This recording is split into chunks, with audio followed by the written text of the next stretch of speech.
This is BBC News. I'm Anita McVeigh. The headlines. Welcome to BBC News, broadcasting in the UK and around the world.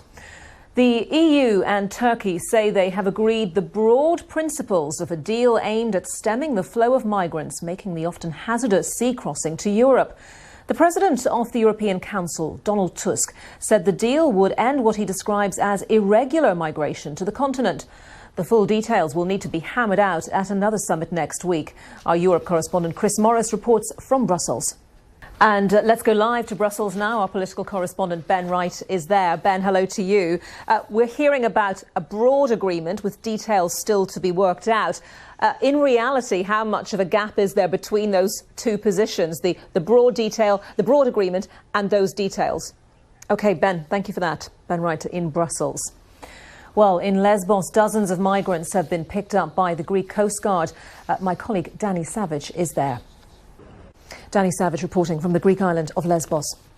The sportswear giant Nike says it's suspending its relationship with the Russian tennis star Maria Sharapova. And in the past few minutes, the Swiss watch brand Tag Heuer says it won't be renewing its sponsorship contract with the star. The 5-time Grand Slam winner admitted yesterday that she'd failed a drugs test at the Australian Open in January. Sharapova, whose contract with Nike is said to be worth at least $70 million over 8 years, said she took full responsibility for her actions.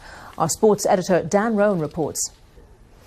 Now to the controversy over Britain's upcoming vote on whether to leave the European Union, which has taken another turn this morning. One of the most prominent supporters of the Leave campaign, the Mayor of London, Boris Johnson, has overturned a directive instructing his staff to support, or at least not publicly contradict, his position.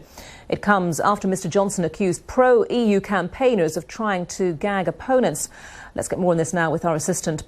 You're watching BBC News. This is BBC News. I'm Anita McVeigh. The latest headlines. Today marks 2 years since flight MH370 disappeared on its journey from Kuala Lumpur to Beijing with 239 people on board, 7 of them children. Relatives of some of the passengers have filed suits against Malaysia Airlines. Families say the 2-year search for the missing aircraft must go on beyond a June deadline. Our Southeast Asia correspondent Jonathan Head reports. In the United States, at least 9 people were injured 4 seriously when a commuter train travelling from Silicon Valley to Stockton in central California derailed. The former mayor of New York, Michael Bloomberg, has announced he'll not run as an independent candidate in this year's US presidential election. A television reporter in the United States has been awarded nearly £40 million after she was secretly recorded in her hotel room by a stalker. Tunisia has always been a leading country in the Arab world on women's rights. 5 years after the Tunisian revolution, women were supposed to achieve even more progress. But recent studies show that nearly half of the Tunisian women are subjected to various kinds of abuse. Sally Nabil reports. Drones have become one of the most talked about pieces of technology in recent years, but they're also becoming a tool for criminals. To try to tackle the problem, Dutch police are training eagles to take down unauthorized drones. They're believed to be the first force in the world testing the method.